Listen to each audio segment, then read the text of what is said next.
जो MNAs के funds हैं उसमें स्कीम्स MNAs अपने इलाके के लोगों से पूछ कर देते हैं।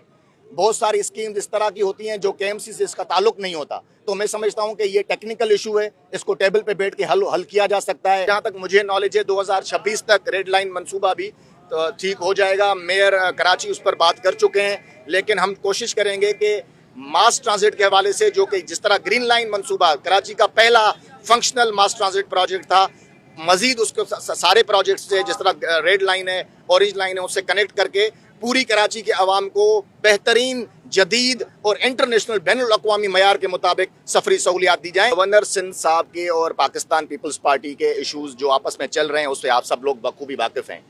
हमारे दोनों इत्तेहादी हैं, पाकिस्तान पीपल्स पार्टी भी वफाक में हमारे साथ है, MQM भी वफाक में हमारे साथ है। हम कोशिश करेंगे कि ये जो छोटी मोटी चीज़ें हैं ये ख़त्म करें। मैं अभी अनकरीब गवर्नर सिंध साहब से मुलाकात करूँगा।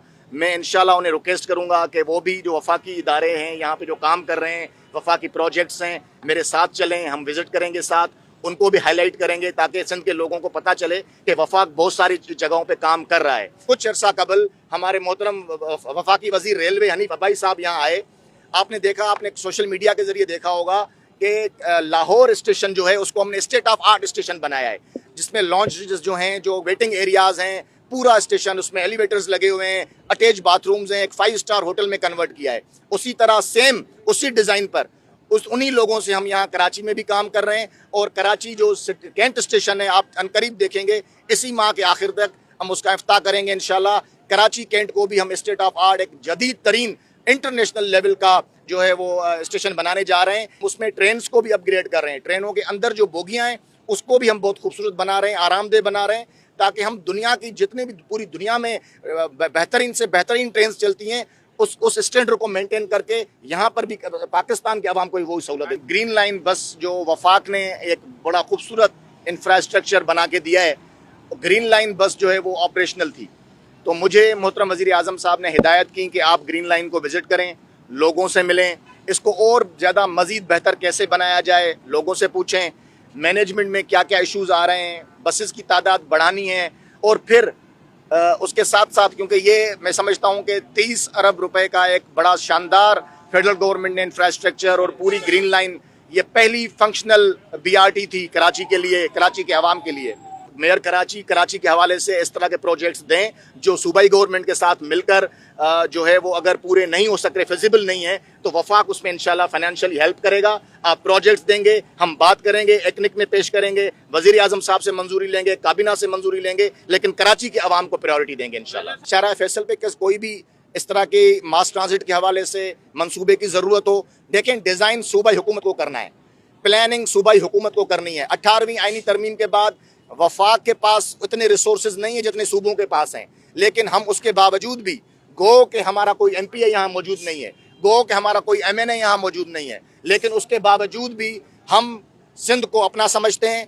सिंध हमारा सूबा है और सिंध का दारुल हुकूमत कराची जो है उसके अवाम को हम कभी भी तना नहीं छोड़ेंगे। मजीद 5.5 अरब रुपए मजीद देकर इसको एक्सटेंड कर रहे हैं। 1.8 किलोमीटर 3 नई स्टेशंस बन रही हैं और हम इसको कैपरी से जामा कलात तक लेके जा रहे हैं। ये मैं समझता हूँ कि इसमें कराची के लोगों को और फ़ायदा होगा और मुस्तफ़ीद होंगे कराची की आवाम। तो जब मोहतरम वज़ीर आज़म साहब के पास ये खबर पहुँची कि जी फेडरल गवर्नमेंट ने जो एक बड़ा शानदार एक BRT ग्रीन लाइन प्रोजेक्ट बनाया है और वहाँ पे पानी नहीं खड़ा होता और वहाँ पे वो फंक्शनल रहता है, तो उन्होंने कहा कि आप जाएँ और विज़िट करें। सिंध मास ट्रांजिट अथॉरिटी, जिनके हवाले अभी मार्च से हमने ये दिया है, इनको हम अप्रिशिएट भी करते हैं कि इन्होंने इतने ज़बरदस्त एफ़र्ट्स किए हैं कि इसमें मार्च 2025 तक डेली 52,000 लोग ट्रैवल करते थे। जो डेली की ट्रैवलिंग थी, लोगों की तादाद थी, डेली यूज़र्स थे ग्रीन लाइन के, वो 52,000 थे। अब वो 72,000 से क्रॉस कर गए हैं और मुझे अभी डायरेक्टर साहब ने बताया है कि 82,000 तक डेली की राइडरशिप पहुंच गई है।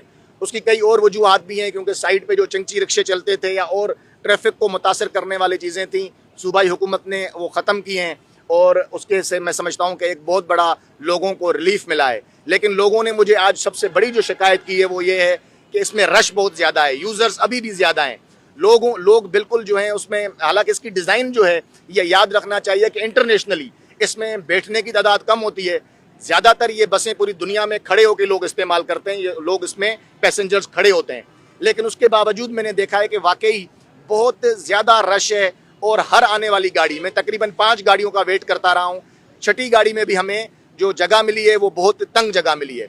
मोहतरम वज़ीर आज़म को रिपोर्ट पेश करूँगा, तो हमें उम्मीद है कि इंशाल्लाह हम इसमें बसों की तादाद को बढ़ाएंगे ताकि रश जो है वो कम हो सके और लोग इससे और ज़्यादा मुस्तफ़ीद हो सकें। कराची से हैदराबाद जो मोटरवे है बड़ा शानदार है, लेकिन उसको हम अभी दोबारा उसको भी एक्सटेंड और अपग्रेड कर रहे हैं। फिर हैदराबाद से सक्खर और फिर सक्खर से पेशावर तक मोटरवे बना हुआ है। तो हम पूरे मुल्क को मोटरवेज के ज़रिए जो है वो आपस में कनेक्ट कर रहे हैं, जिससे सिंध के लोग भी मुस्तफ़ीद होंगे। तो वफाक सिंध के लोगों को कभी किसी सूरत में तन्हा नहीं छोड़ेगा।